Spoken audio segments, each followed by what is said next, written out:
Now, this video is not going to be about disparaging the success of Damien Leone's Terrifier in any way, shape, or form. As a matter of fact, I couldn't be happier that we have an over-the-top slasher film that is not only doing well, but really taking over. A lot of people are saying that Art the Clown is going to be the next horror icon. I think that's awesome. So this is not a slight about those movies whatsoever. I feel like there's a lot of people that may feel this way, and I just know that I feel this way very much so. So let's talk about why Victor Crowley was the right movie at the wrong time. So for some of you that may not be aware, maybe you're a younger viewer that's obviously experiencing the popularity of Terrifier right now. This isn't the first time we've had a character like this happen. Now, I'm from a previous generation that experienced a character that's kind of in the similar vein. It's a character named Victor Crowley. Let's go back to the mid-2000s. I'll never forget going to Blockbuster and seeing this on the shelf. It was a movie called Hatchet, old school American horror. I couldn't make much of it from the cover, but finally I rented it after I started watching some horror movies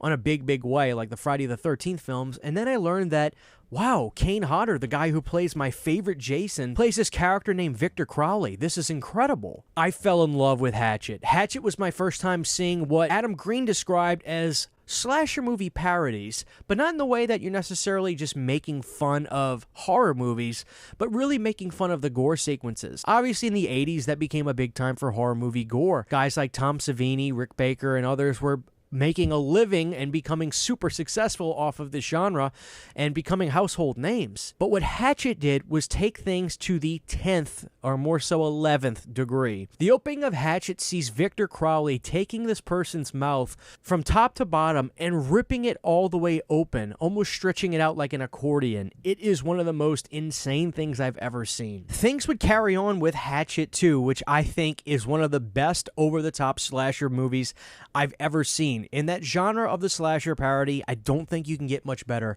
than Hatchet 2. But Adam Green did something interesting. He talked about how he had a clear story this entire time.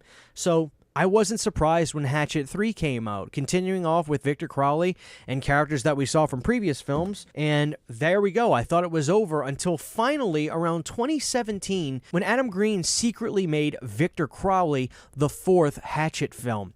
It was a big deal when it got announced because nobody knew about it. This is before everybody could find out every shred of details about anything movie related on the internet. I mean, it wasn't that long ago, but the fact is, when he announced this, I was shocked. Nobody seemed to know. But all these years later, I can't help but feel a certain type of way about Adam Green and his movies. I feel like he also deserves the praise and recognition and the pop culture status that Art's getting right now. A lot of the things that Terrifier movies are doing, I feel like Hatchet did first. This has nothing to do with the disparaging of Art the Clown or Damien Leone's creation. That's all unique and original. But let's just kind of look at the way these movies are. The over-the-top gore sequences that Terrifier has, yeah, Hatchet did those. Adam Green was doing stuff in those movies that would make your head spin. In Hatchet 2, we see a scene where Tony Todd gets his entire flesh ripped off of his torso, and you see Tony Todd without any skin.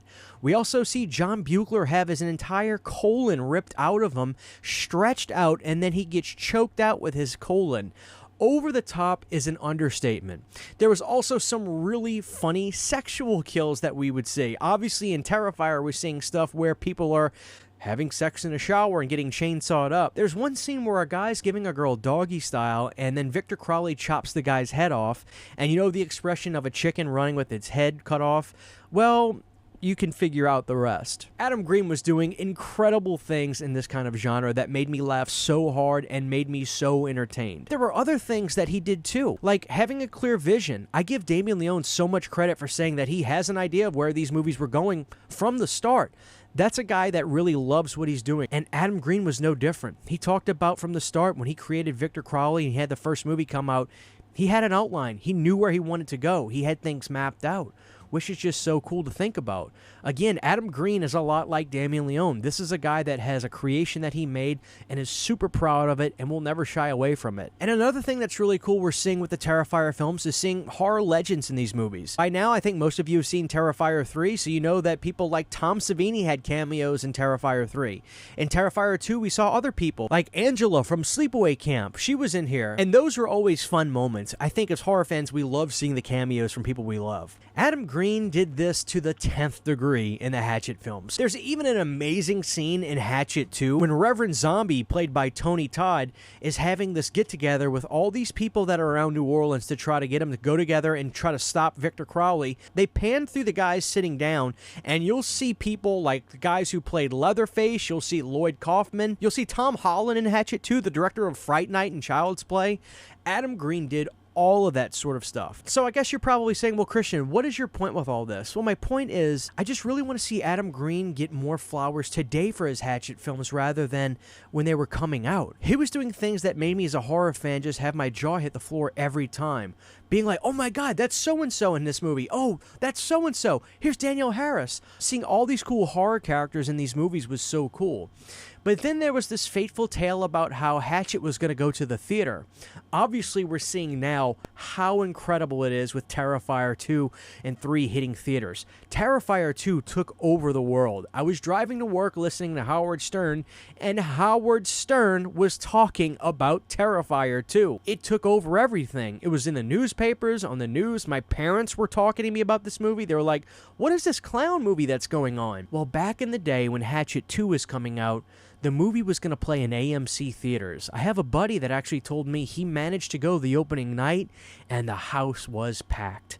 But something happened and it all got pulled. There were protests, Adam fought it, and then Hatchet would never return to the movie theaters ever again. I always wonder what would have happened had Hatchet been able to have a fair shake at the movie theaters. Would it have been more popular? Would it have gained more of a status in pop culture than it did? Obviously, Hatchet is something that's known strictly by horror fans.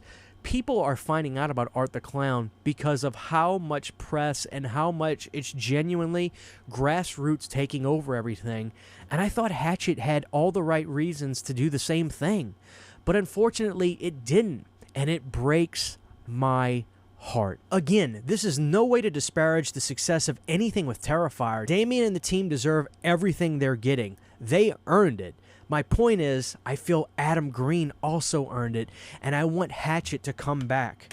Adam, if you're watching this, I'm begging you, make another Hatchet film. There is room for 2 over-the-top gore slasher characters. And hey, who knows, maybe one day we could even see Art the Clown versus Victor Crowley. Now, me being of the Crowley generation, I gotta say, I'd be on team Victor Crowley. I think Kane could pull one more out, and I think, Adam, you and the team could make another great film. Hatchet deserves its flowers too, and it's just a shame that, in my opinion, Victor Crowley is a tale of the right movie at the wrong time. If you haven't checked out the Hatchet films, do me a favor. Go out now and watch these films, and you'll be surprised of the similarities. Huge giant thank you to all of my Patreon supporters. Without you guys, this would not be possible. To get behind the scenes photos, videos, music, private live streams, and much more, you can subscribe to my Patreon for as little as $1 a month. Thank you to my patrons.